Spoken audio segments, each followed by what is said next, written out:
안녕하세요. 안국고 2학년 국어 담당국인 최봉기입니다. 이번 중간고사 분석 시작해 보겠습니다. 네, 먼저 출제 범위를 보겠습니다. 현대시 남신이주 이동 박시봉방, 고향, 향수, 별에는 밤 네 작품이었고요. 역사라는 현대소설, 낙치설, 고전 수필이고, 서경별곡, 나무도 바위돌도 송인, 고전시가 세 작품 출제 범위로 제시되었습니다. 안국고 2학년 문학은 시험 범위가 넓은 편은 아닙니다. 영역별로 분석을 해보면요. 일단 현대시 영역에서는 작품에 대한 정확한 이해를 요구하는 문제가 출제가 되었습니다. 이건 당연히 나오는 거라고 보시면 되겠고요. 그리고 언제나 그렇듯 문학 개념어를 정확히 알아야지만 풀 수 있는 문제들이 출제가 되었습니다.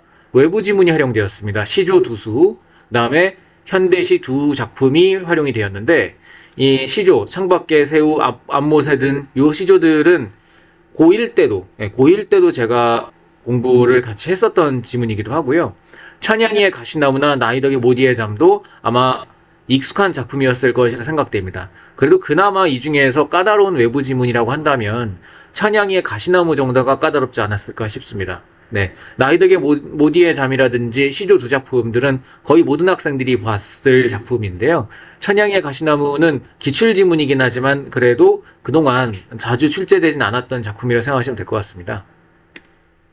네, 문제를 좀 보시면 이런 식으로 작품에 대한 정확한 이해를 요구하는 3번 같은 문제, 그 다음에 4번 보시면 방금 말씀드렸던 천양의 가시나무입니다. 이 시는 공부를 많이 하는 학생, 문학 공부를 좀 폭넓게 하는 학생들은 본 적이 있긴 할 겁니다. 근데 그렇다고 하더라도 이제 이번 시험 기간에 시험 범위로 제시가 된 게 아니기 때문에 새로 분석을 해야 됐을 텐데, 그렇다고 하면은 조금은 까다로울 수 있었던 작품이라고 봅니다. 그리고 보시면 알겠지만 5.6점입니다. 4번 문제 같은 경우는.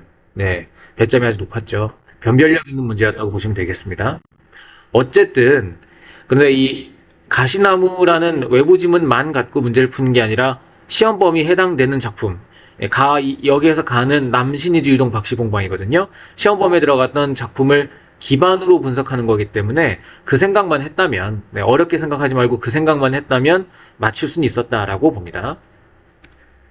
이런 문학 개념어, 예를 들어 청각적 이미지라든지 시각적 이미지라든지, 그다음에 비슷한 시각적 이미지, 시각적 이미지, 이런 식으로 문학 개념어를 활용하는 문제 출제되었고요. 이런 문제는 시험 기간에 다 같이 풀어봤던 문제입니다. 소설 영역은 마찬가지로 소설 내용에 대한 정확한 이해. 아무래도 지문의 길이가 길다 보니 지문의 내용을 정확히 알고 있어야 풀 수 있는 문제였다 볼 수 있고요. 보기의 내용을 본문에 적용한 문제예요. 이 문제가 조금 특징이 있었습니다. 외부 지문이 짤막하게 나왔습니다. 이경의 고향이라는 지문이고요. 네, 방금 앞에서 말씀드렸던 보기의 내용을 적용한 문제. 네, 긴 보기죠. 설명문처럼 나와 있는데, 이 평론이라고 봐야 되겠죠? 이 평론을 소설의 내용과 연결짓는 문제가 출제가 되었습니다. 변별력 있는 문제였고요. 마찬가지로 5.6점이죠. 배점이 아주 높았습니다. 고전시가 핵심 시의 의미를 정확히 파악한 문제. 제가 수업 시간에도 강조를 했습니다. 해석이 시작이다. 고전 시간은 무조건 100% 완벽하게 해석을 하는 데서 내신 문제를 풀 수 있다라고 얘기했기 때문에 잘 풀었으리라 생각하고, 마찬가지로 외부 지문 활용되었습니다. 김광섭의 생애감각입니다. 이 지문도 워낙 유명한 작품이긴 합니다. 네, EBS에도 자주 나왔고요. 허나 평소에 문학 공부를 조금 폭넓게 하지 않았던 학생들이라면 조금은 낯설지 않았을까라고 생각이 듭니다. 네, 이게 생애감각이라는 시입니다. 네. 그래서 이 시가 출제가 되었고요. 사실 문제만 푼다고 했을 때, 이 시를 100% 분석하는 게 아니라 문제만 푼다고 했을 때는 그렇게까지 어렵진 않았지만 여기서도 보시면 알겠지만 5.3점, 배점이 아주 높죠. 네, 고전 수필은 평이하게 나왔습니다. 작품의 핵심을 물어봤고요. 네, 따로 언급은 하지 않겠습니다. 자, 총평을 하겠습니다. 객관식 20문항, 문항수가 정말 적었습니다. 그러다 보니 배점도 기본이 5점이니까 5.6점, 5.7점까지 있었던 걸로 기억을 하는데요. 하나만 틀려도, 두 개만 틀려도 점수가 너무 많이 떨어지게 되겠죠. 그래서 학생들이 좀 압박감을 느끼지 않았을까. 그리고 그동안의 안국고 2학년 문학시험과는 조금 다르게 외부 지문의 활용도가 좀 높아졌다. 네. 그동안은 외부 지문이 그렇게까지 많이 나오진 않았는데, 이번에는 그래도 꽤 많이 나왔다. 그리고 난이도도 조금은 있었다. 근데 그렇다고 해서 손도 대지 못할 정말 어려운 외부 지문은 아니었다고 볼 수 있습니다.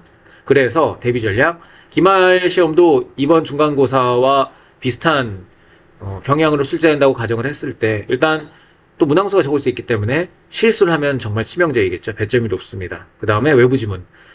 지금 외부 지문을 보시면 알겠지만 EBS나 모의고사 기출 지문들이 다 출제가 됐습니다. 그래서 아마 틀린 학생들도 어디서 본 것 같다라는 느낌까지 받았을 거예요. 그래서 이 외부 지문 대비를 필수적으로 해야 되겠고요. 당장 이제 이번 주 개강을 하게 되는데 개강 첫 주는 외부 지문 대비를 하도록 하겠습니다.